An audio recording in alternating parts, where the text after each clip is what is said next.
Ya, Dengar suara Assalamualaikum. kami? Ya, suara saya sudah Oke. terdengar. Oh ya, sudah Mas. Sama ya Bu. Apa kabar Bu? Baik, Alhamdulillah Pak Zubaidi. Terima Oke. kasih Pak Zubaidi sebagai moderator yang luar biasa pada pagi hari ini. Suara saya terdengar ya Pak ya? Iya, dengar Pak. Wah, dengar Mas. Oh, nanti waktunya sama ya Mas, sampai 45 menit untuk materi, 15 menit untuk sesi pertanyaan. Baik. Mohon nanti untuk para audien yang bertanya, silakan untuk chat aja. Kami persilakan untuk chat. Oke, waktu dan tempat kami persilakan Mas. Monggo silakan. Terima kasih Pak Junaidi dan terima kasih kepada para panitia penyelenggara, Nufa dengan timnya yang sangat luar biasa sekali dan juga pada para partisipan yang sudah bergabung dan Sana. pada para narasumber ya. Nurse Ruby, Nurse Asmi, kemudian Nurse Edi yang pada hari ini juga akan bergabung. Semoga kita semua dalam kondisi yang sehat walafiat dan harapannya dengan acara ini kita bisa saling sharing, penyegaran kembali, menyatukan persepsi dan juga menjadi ajang silaturahmi. Baik, Assalamualaikum warahmatullahi wabarakatuh. Robis Rohli Sodri, Waalaikumsalam. wa yassir amri, wahlul uqdatam min lisani yafqahul qauli, amin. Izin share screen ya.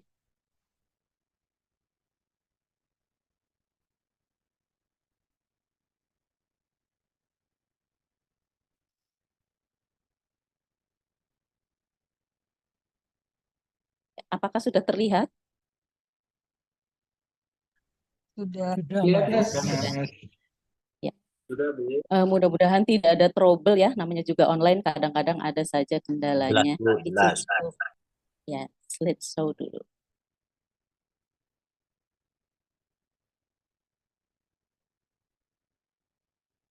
Ya, baik.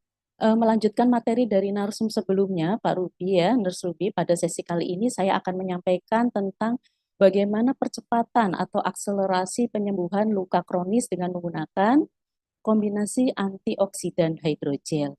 Di sini kita juga akan sama-sama memahami bersama tentang konsep penyembuhan luka secara fisiologis ataupun secara luka kronis ya, di mana di dalamnya terdapat komponen yang sangat kompleks yang terjadi ketika tubuh kita terkena luka, baik luka akut ataupun luka kronis. Dan yang lebih penting lagi adalah bagaimana cara penanganan berdasarkan evidence base yang terkini.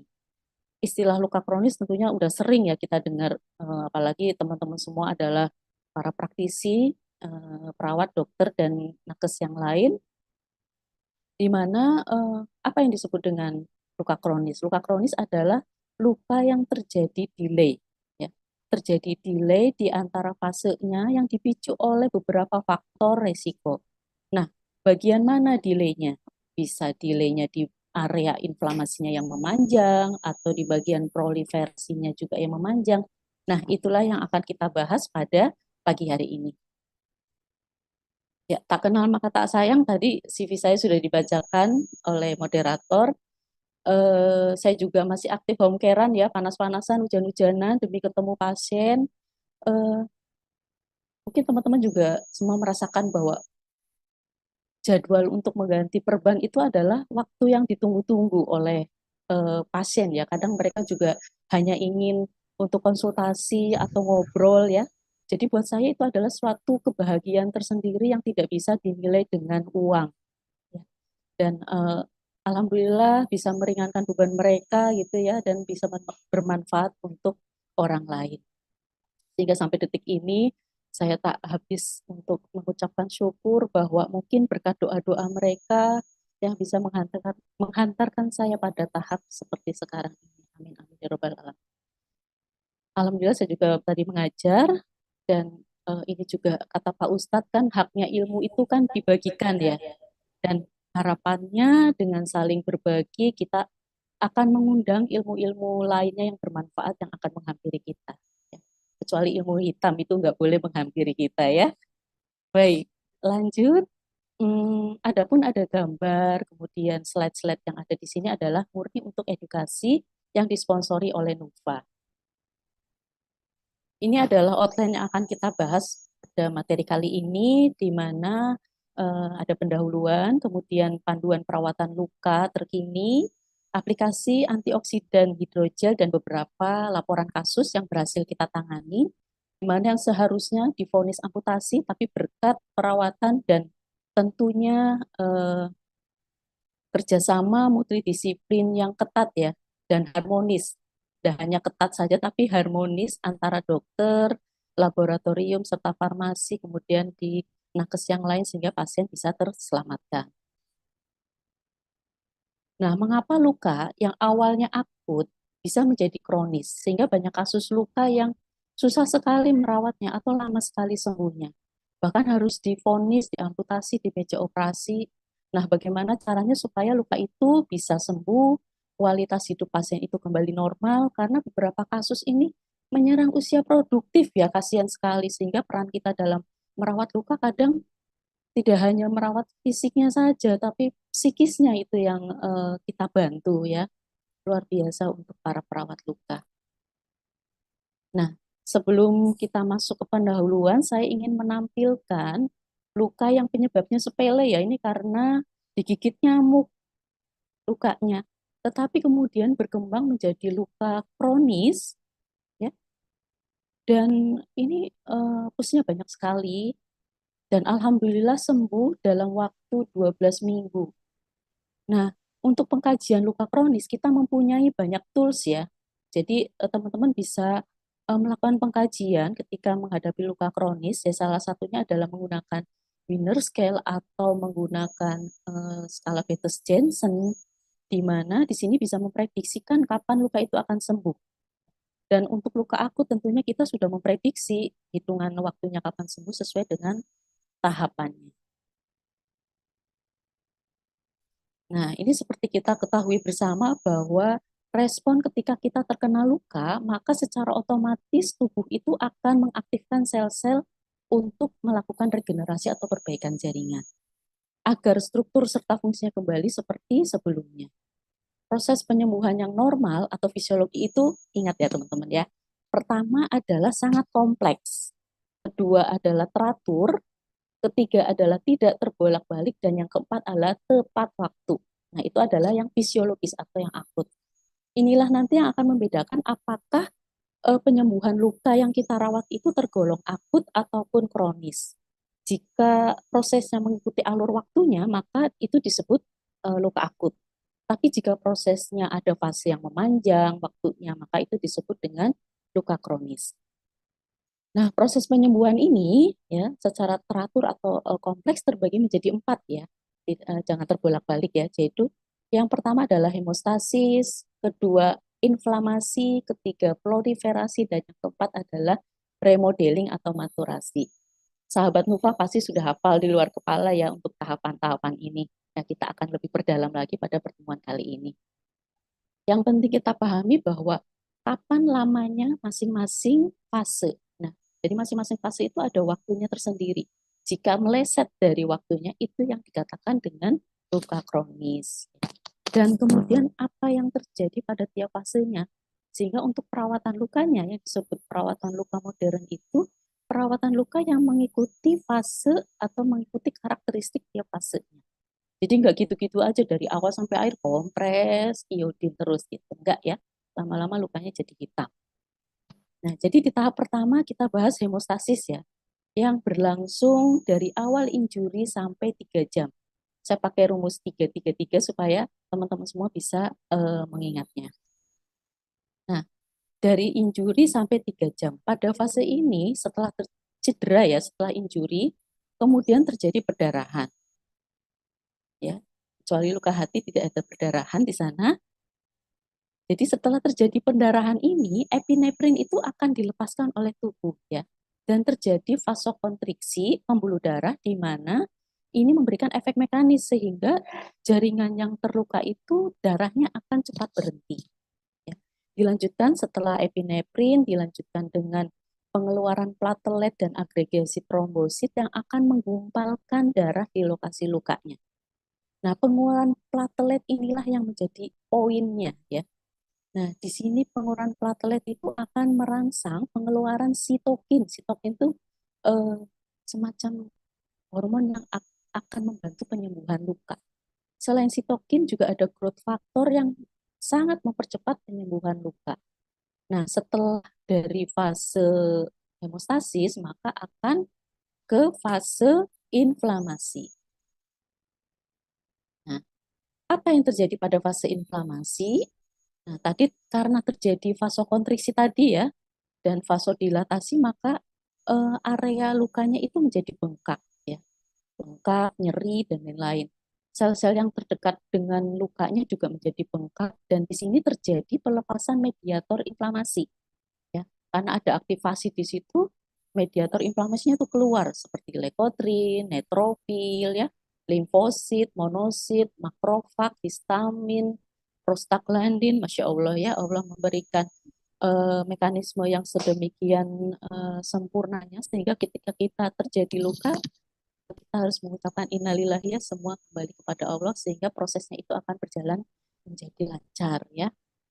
Kalau kita semakin stres maka ya prosesnya akan semakin terhambat gitu. Nah, tadi mediator-mediator inflamasi itu akan direkrut ke lokasi lukanya, ke lokasi cederanya. Nah, pengikatan mediator ini dengan sel endotel, ya, sel endotel itu yang ada di dalam pembuluh darah ini akan menyebabkan vasodilatasi.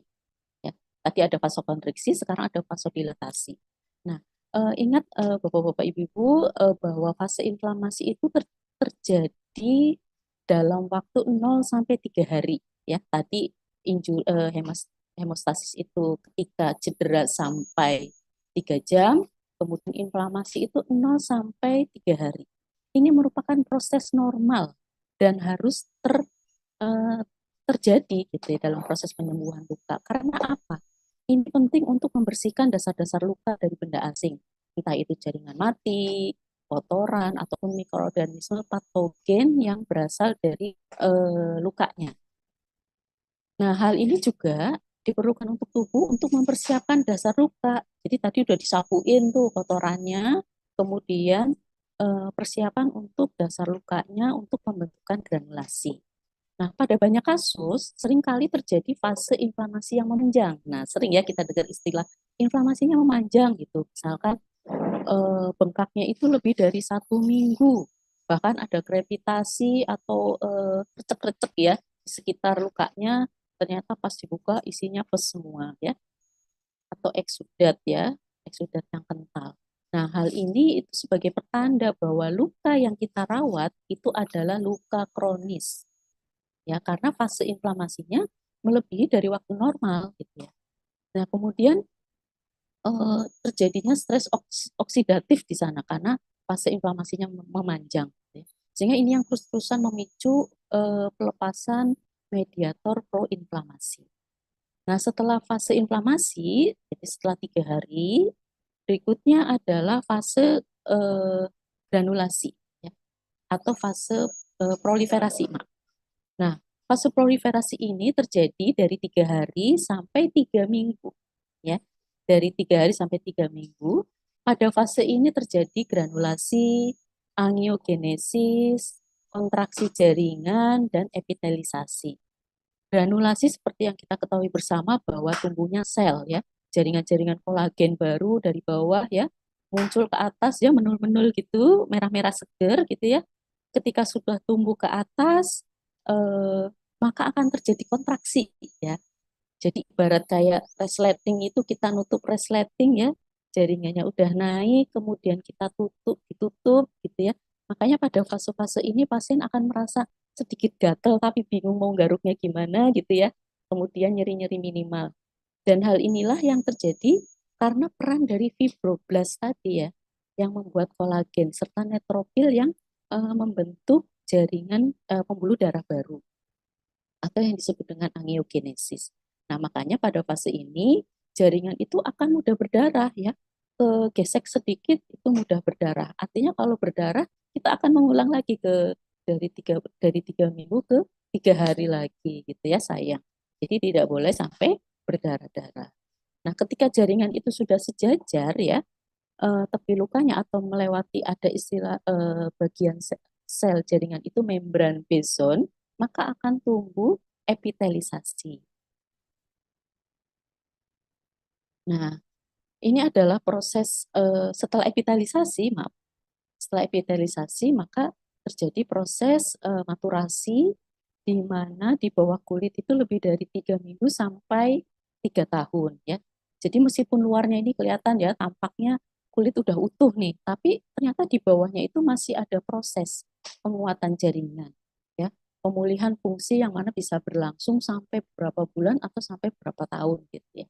Tergantung, ya ini boleh di note ya, tergantung dari growth factor pasien tersebut yang akan mengubah fibroblast menjadi kolagen sintetis dan elastin. Nah, penjelasan di atas tadi adalah luka akut. Jadi kalau misalnya kita menemukan luka akut ketika pasien nanya, sus kapan sembuhnya? Kita udah langsung menjawab 3 minggu. Ya, apabila prosesnya itu mengikuti proses yang fisiologi. Nah, tadi penjelasan tentang luka akut sudah, dan di luka akut itu tidak ada faktor penyulitnya ya, sehingga berjalan sesuai dengan waktunya. Lalu apa saja yang menjadi faktor resiko yang membuat luka itu delay di antara fase-fasenya, sehingga luka itu tergolong menjadi luka kronis ya, luka sulit sulit sembuh dan biasanya fasenya jadi terbolak-balik gitu ya. Dalam hal ini berlaku juga untuk semua luka ya, bukan hanya luka diabetes saja, tapi juga pressure injury atau vena ulcer juga ini adalah faktor risikonya. Nah, yang perlu ditekankan di sini selain faktor risiko yang klinis juga faktor non klinis ya. Jadi kalau yang klinis itu seperti ini ya, kayak diabetes, kemudian obesitas gitu ya. Ada juga faktor non klinis. Faktor non klinis ini terdiri dari misalnya dukungan sosial, misalnya keluarganya tidak mendukung, keluarganya tidak memberikan support. Di beberapa penelitian bahwa support keluarga itu akan memperbaiki luka itu 4 kali lebih baik dibanding dengan pasien dengan support keluarganya yang kurang bagus. Kemudian apalagi kondisi situasi ekonomi ya, kita ketahui bersama bahwa perawatan luka itu mahal harganya gitu ya. Dan ini juga menjadi faktor stres sehingga luka akan menjadi lama sembuh. Kemudian apalagi jarak ya, mungkin jarak antara rumahnya dengan kliniknya itu jauh sekali sehingga kita bisa bantu dengan home care. Dan yang akan saya jelaskan di sini adalah tentang diabetes ya, pengaruh dari obesitas, diabetes, dan pengetahuan tenaga kesehatan yang akan menjadi faktor risiko sehingga luka itu akan lama sembuh.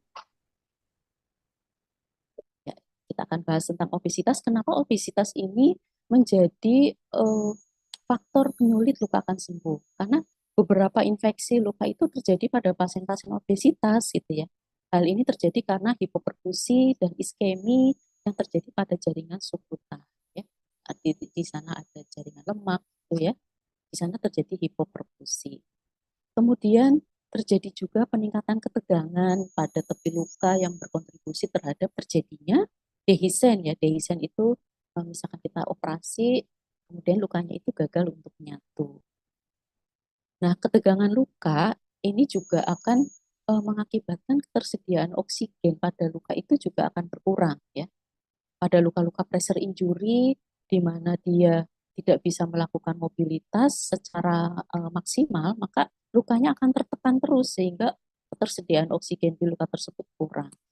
Dan kemudian kalau pasien obesitas ini, lipatan-lipatan kulitnya itu berpengaruh atau berkontribusi juga untuk menyimpan mikroorganisme. Itu tumbuh subur di situ ya.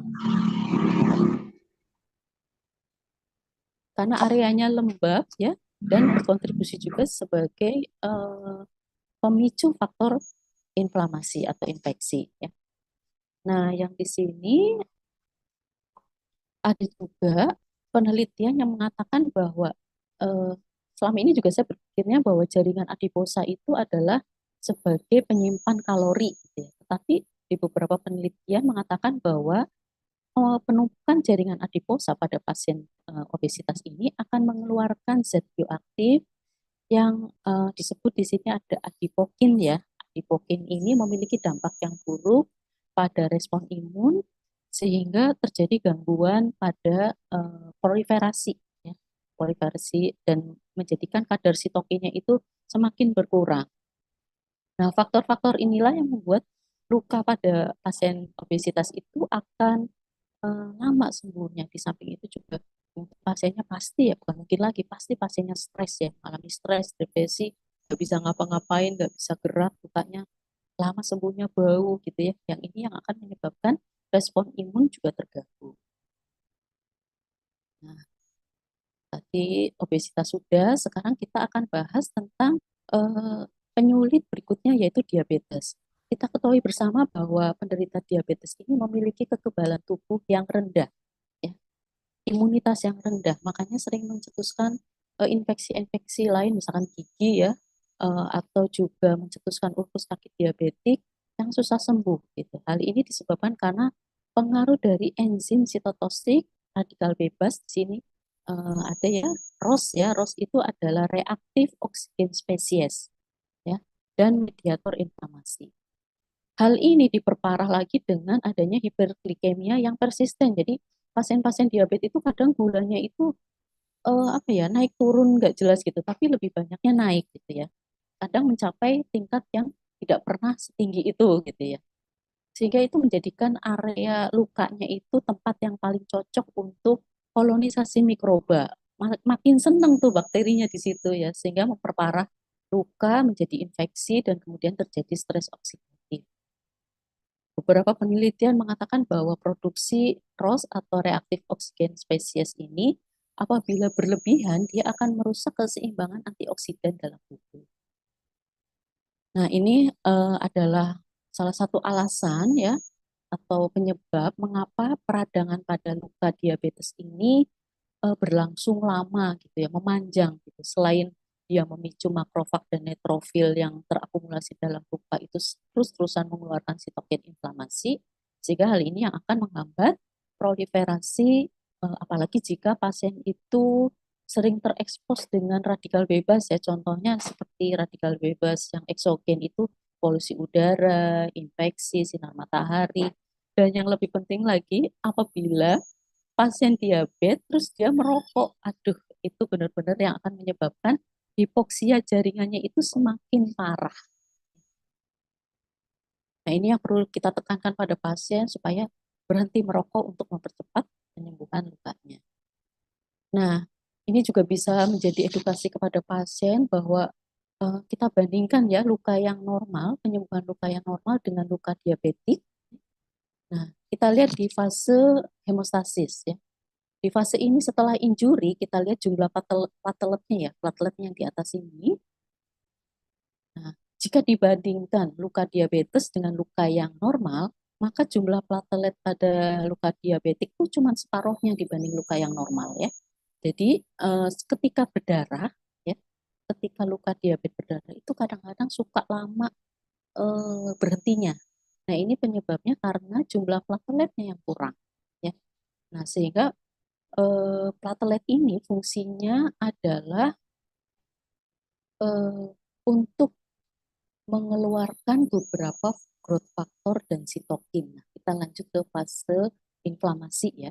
Di fase inflamasi ini kita lihat bahwa pada luka yang normal itu terjadi peningkatan transfaktor growth hormone gitu ya, growth factor gitu ya.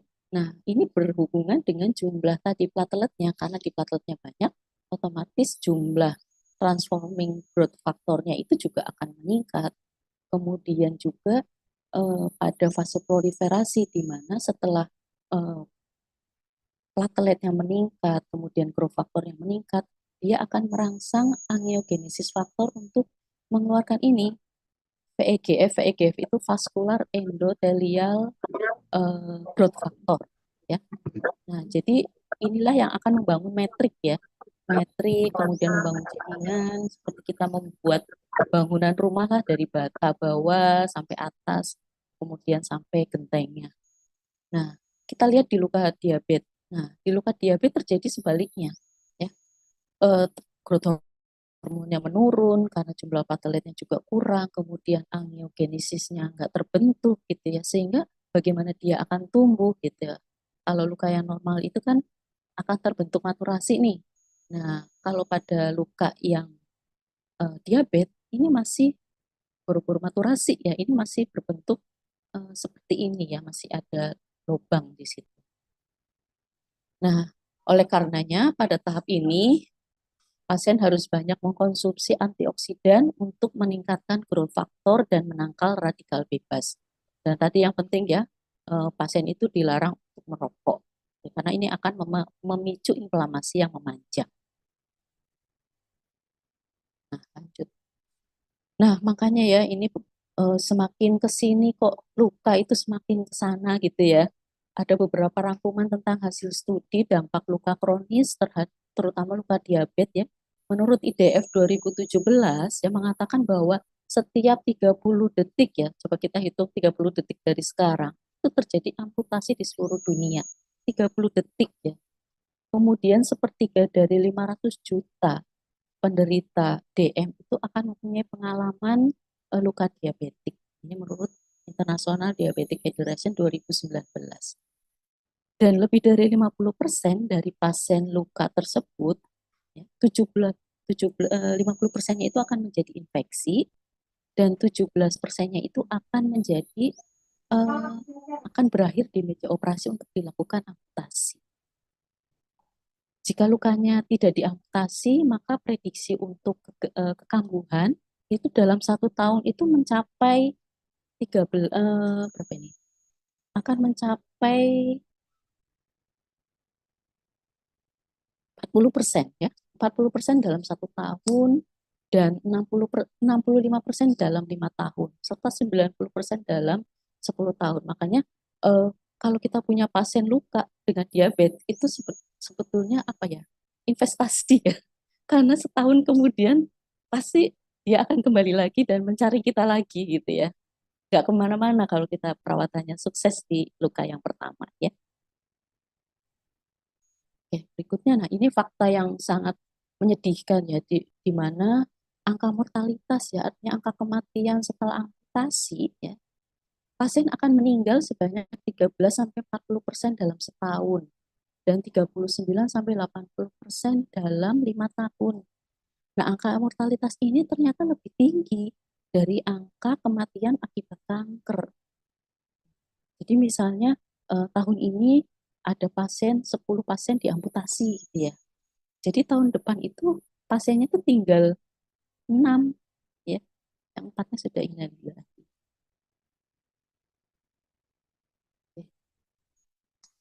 Nah, sedihnya makin tingginya angka kejadian luka diabetik kadang tidak sepadan dengan manajemen perawatan luka di lapangan ya, di mana masih ditemukan menggunakan konvensional metode yang masih berbasis kasa. Gosok pakai kasa, ngopres ya kita masih pakai kasa ya. Kemudian nutupnya pakai kasa juga gitu. Dimana justru dengan penggunaan konvensional dressing ini justru lebih mahal dibanding dengan modern dressing yang lebih cost efektif gitu ya. Kemudian kalau untuk modern dressing itu peralatan dan obat-obatannya itu bisa disesuaikan dengan fase lukanya, jadi tidak itu-itu saja. Nah, lebih variatif lah dengan menggunakan modern dressing. Nah, selain dengan penggunaan konvensional dressing, juga kita masih kuat dengan beberapa mitos ya. Mitos yang beredar di masyarakat bahwa udah luka itu nggak usah ditutup ya, biar cepat kering, harus terbuka, kena angin, semriwing, jangan ditutup terus nanti benyek gitu kan. Itu udah sering sekali kita dengarkan. Dan ada juga yang mengatakan luka itu nggak usah dicuci, nanti kena air nggak boleh gitu. Ya pakai pencuci apa dulu? Kalau nyucinya pakai air kan ya nggak boleh karena di situ kan banyak eh, apa bakteri atau mikroba yang eh, ada di situ. Kemudian apa? Ganti perban harus setiap hari ya, makin kaya perawatnya gitu ya. Di sini ganti perban bisa dengan modern dressing itu bisa menyesuaikan. Itu ada pasien saya ganti perban hanya seminggu sekali karena memang cairan lukanya sudah tidak ada gitu ya. Disesuaikan dengan jumlah eh, eksudat yang ada. Nah, kemudian ada juga yang terakhir adalah tentang nutrisi. Pasien luka nggak boleh makan telur, nggak boleh makan ikan, nanti gatel, amis. Padahal itu yang sebetulnya diperlukan untuk perawatan luka, untuk menyembuhkan lukanya.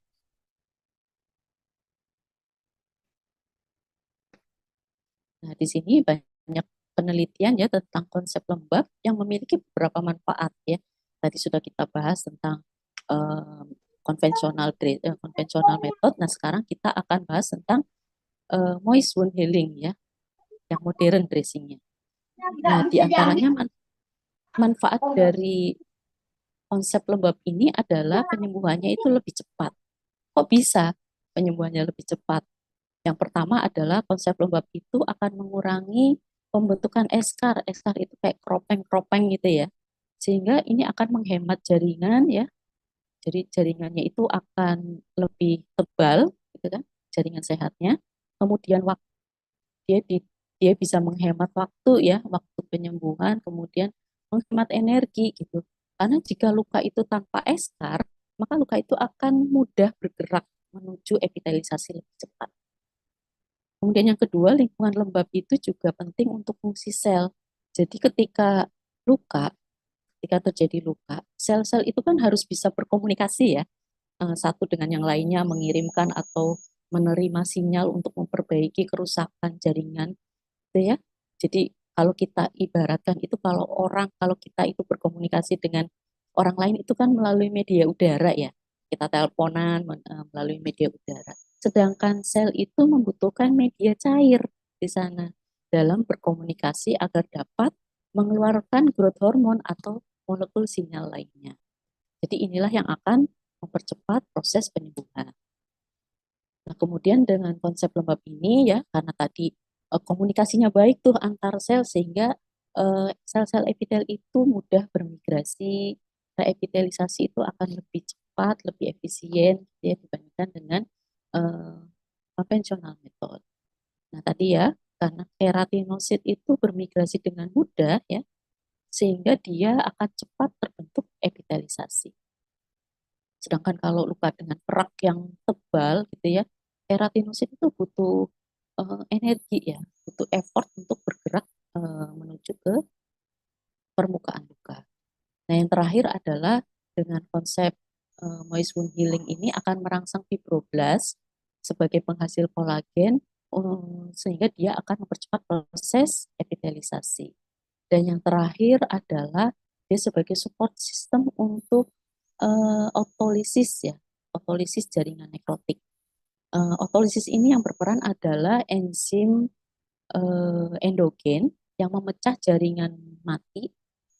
Kita mungkin sering dengar dengan istilah debridement otolisis ya, otolitic debridement, di mana dia membuang jaringan dengan sangat selektif, di mana yang dibuang itu hanya jaringan-jaringan nekrotik yang dilarutkan untuk mempercepat penyembuhan. Nah, ini sebagai pencitraan ya, dilihat dari bawah mikroskop untuk dianalisis secara histologi pada luka bakar di hari keempat, yang menunjukkan bahwa aplikasi topikal hidrogel pada saat segera setelah luka, ya, ketika kejadian luka langsung diolesi hidrogel, itu mampu mengurangi kedalaman nekrosis tadi ya, eskar tadi, dibandingkan dengan dry dressing yang hanya mungkin ditutup dengan kasa saja gitu ya, sehingga kering gitu ya, tadi mitos tadi, kering, nggak usah ditutup biar kering gitu ya. Nah, kedalaman luka bakar ini setelah diobati dengan hidrogel ya, kita bandingkan dengan yang ini ya, kedalamannya itu kalau yang menggunakan hidrogel itu 227 mikrometer ya, ada alat ukurnya tersendiri. Dan kemudian kalau dry dressing di mana di sana terdapat eskar dan lain-lain itu sebanyak 358 mikrometer. Dengan demikian ya dapat disimpulkan bahwa pembentukan lingkungan yang lembab segera setelah injury dan selama perawatan selama 4 hari itu dapat mengurangi nekrosis jaringan sekitar 40% ya, dilihat dari perbedaan tadi kedalaman eh, lukanya ya. Nah, untuk moist wound healing ini sebetulnya secara sejarah itu sudah diterapkan pada tahun 1550 ya, sebelum Masehi, entah kita lagi ada di mana di tahun itu ya, oleh orang-orang Sumeria yang menggunakan madu untuk merawat luka. Kemudian dilanjut tahun 1800 oleh dokter Yunani yang mulai mengenal kasa untuk mengompres luka. Nah, yang terakhir adalah di abad ke-7 penggunaan oil skin ya untuk luka bakar. Nah, pada tahun 1962 ini titik nadirnya tuh di sini gitu ya.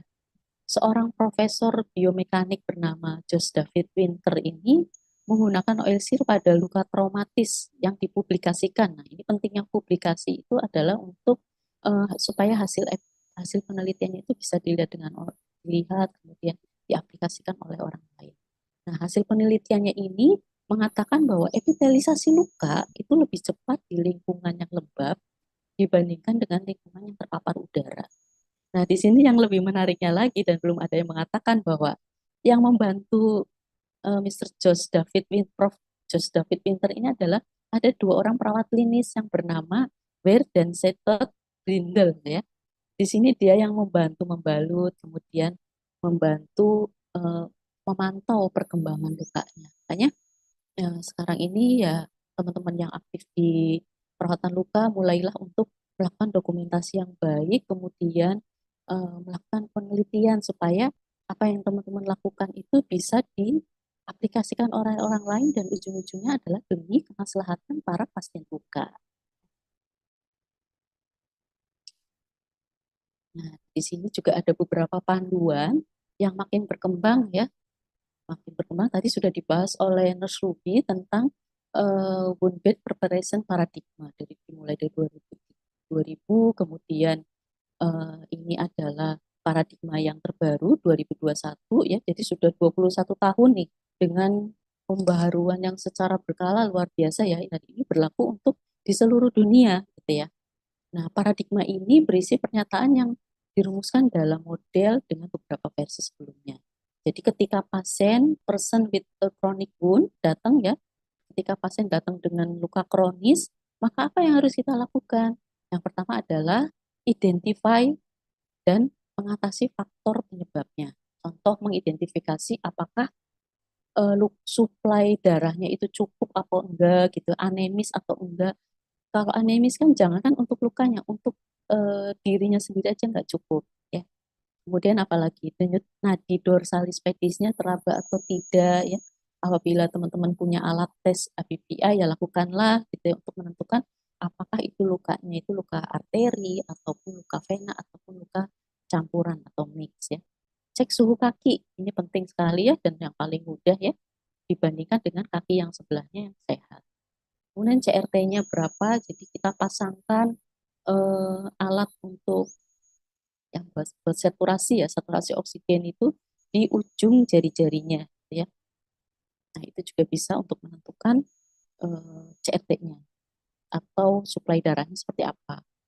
Kemudian praktisi juga harus bisa menentukan apakah ini lupus diabetiknya yang neuropatik, iskemik ataupun campuran gitu ya. Nah, setelah kita tinjau faktor itu, kemudian kita tinjau faktor yang lainnya yang menghambat, misalkan kayak nutrisi itu juga harus ditinjau ya. Nah, kita lanjut ke pasien and family center concern. Nah, apa di sini? Contohnya adalah eh, pasiennya dulu ya, manajemen nyeri aja. Tadi mungkin ada pertanyaan yang bagaimana cara untuk mengurangi nyeri. Itu sangat penting ya, karena nyeri itu seringkali menjadi kekhawatiran yang paling utama pada pasien diabetes. Pengalaman saya ketika pasien itu ada di fase-fase kritis, begitu kita datang ke rumahnya, tok tok tok, assalamualaikum. Pasiennya tuh di dalam udah menggigil, kedinginan, keringat dingin, aduh saya mau diapain nih hari ini gitu ya. Jadi itu yang menjadi kekhawatiran, tapi tidak menjadi kekhawatiran bagi tenaga medisnya. Jadi cuek aja gitu kan, tanpa eh, gimana nih diatasin rasa nyerinya.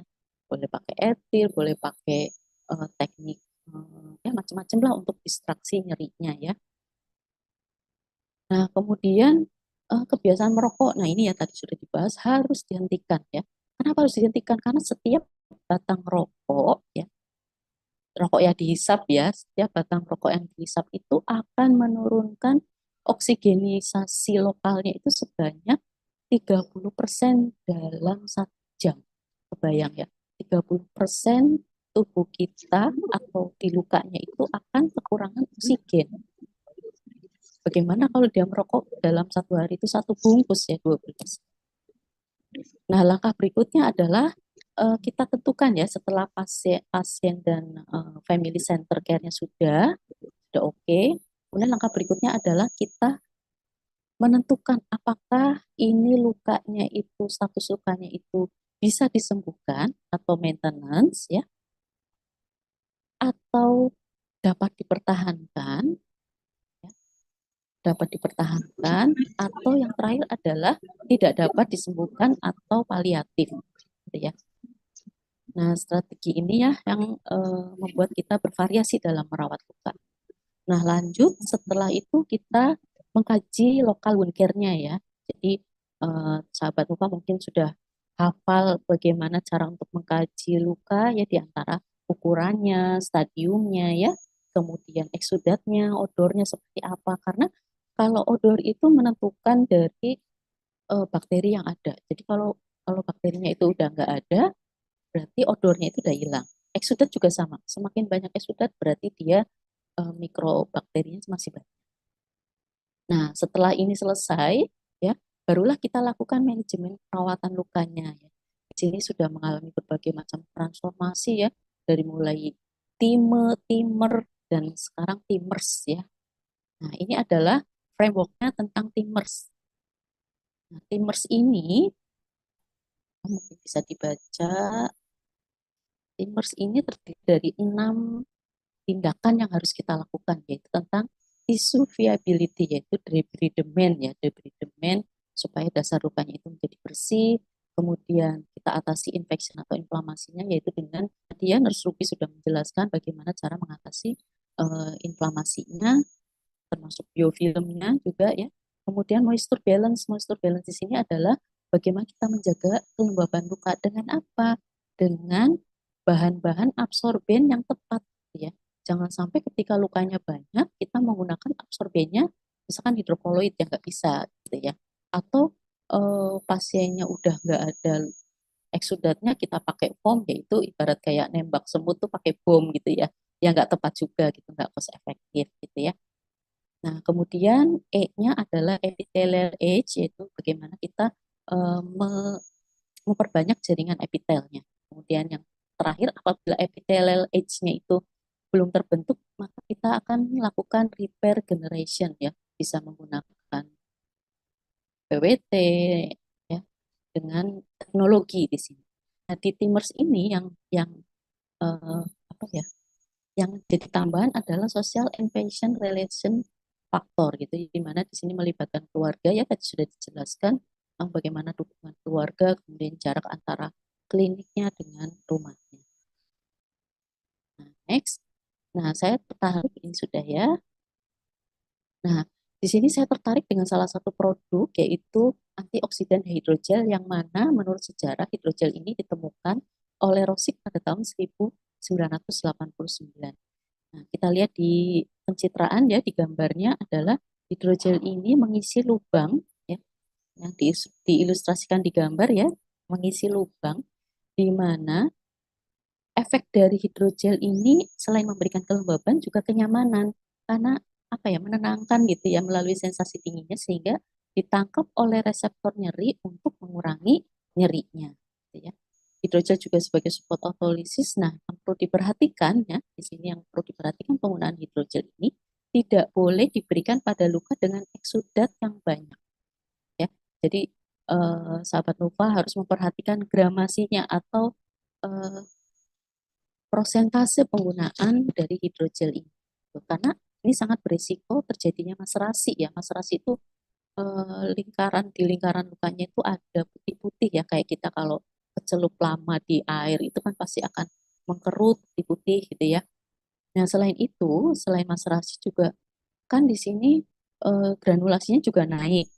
Otomatis produksi dari mikroorganisme ini juga dia ikut berproliferasi juga gitu ya, dengan lingkungan yang sangat basah. Gitu ya. Nah, di sini penelitian mengapa kita perlunya menjaga stres oksidatif ya. Sebetulnya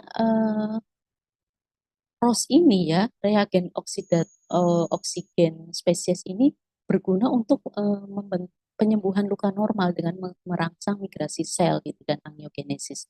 Tetapi dengan adanya luka dan menimbulkan ROS yang berlebihan itu justru akan menghambat penyembuhan luka. Respon inflamasinya jadi memanjang gitu ya dengan adanya luka di sini.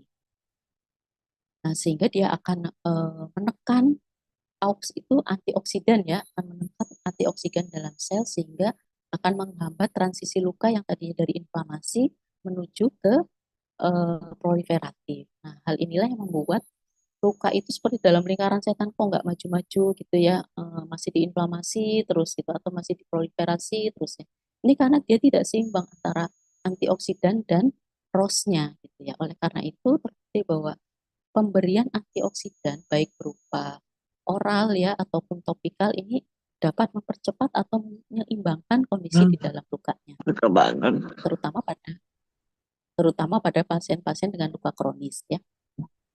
Nah, pengenalan antioksidan ini eh, diaplikasikan dalam hidrogel karena hidrogel dianggap sebagai kandidat pembalut yang pembalut yang ideal karena strukturnya ya tiga, tiga dimensi, permeabilitasnya baik, kemudian eh, bisa untuk menghilangkan ROS-nya gitu dengan baik ya dari dalam luka.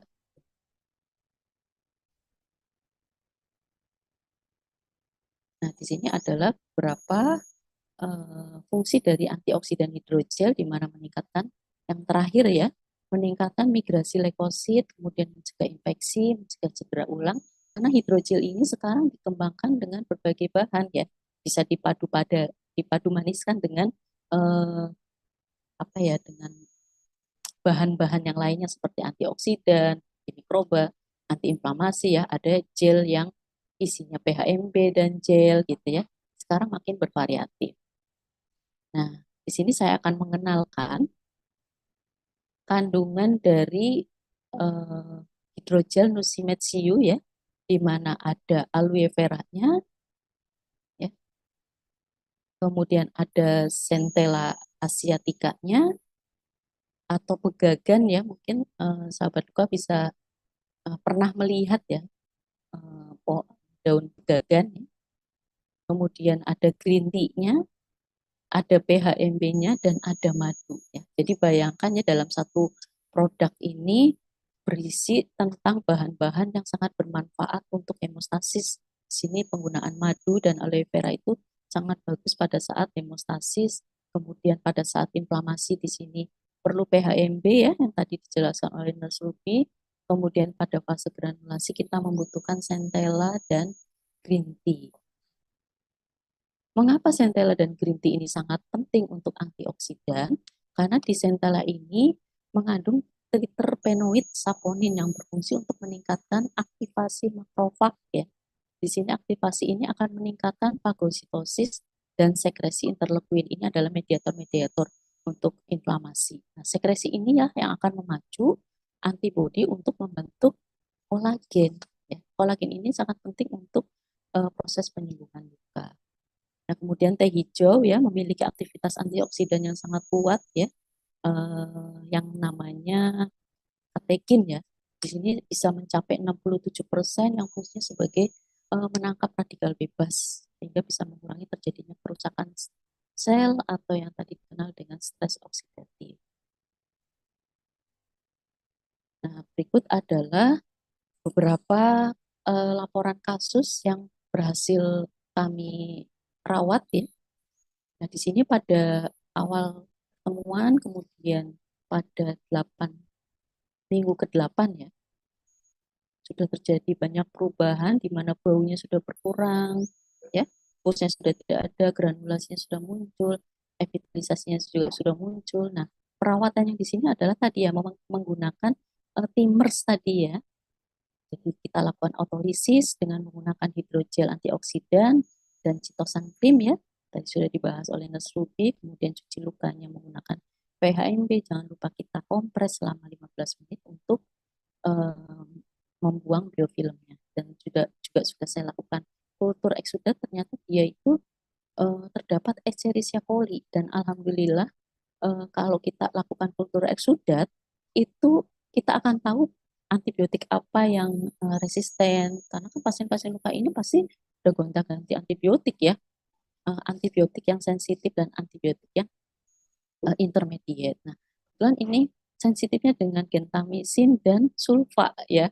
Alhamdulillah sekali. Jadi budgetnya itu bisa bisa sangat minimal sekali untuk antibiotiknya ya. Biasanya dia menggunakan meropenem yang harganya lumayan.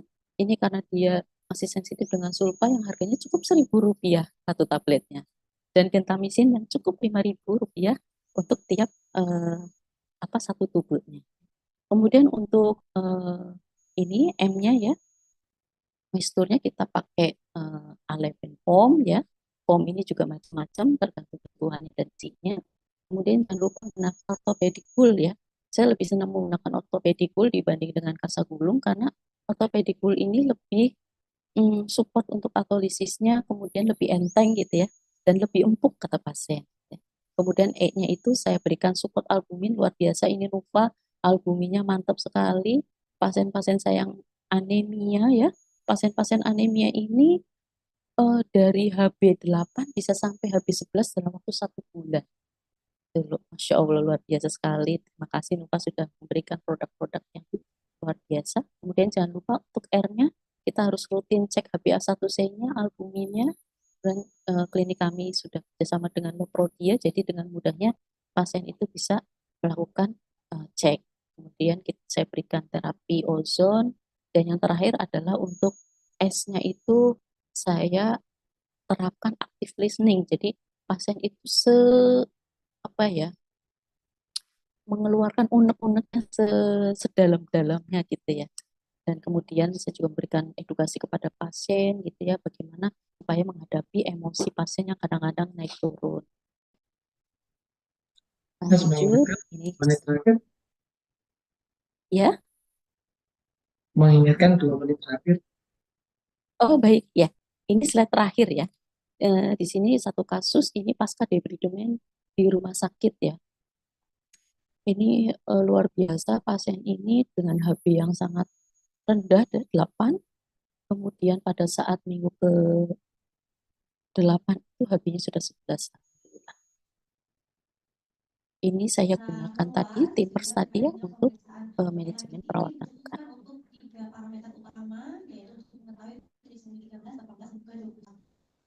Wah, ternyata sudah selesai. Iya, mungkin itu rekan-rekan sahabat Nuva semuanya presentasi yang saya berikan pada pagi hari ini. Mudah-mudahan bermanfaat sekali dan mudah-mudahan sama-sama kita saling sharing, menyamakan persepsi untuk kebaikan pasien luka yang kita rawat.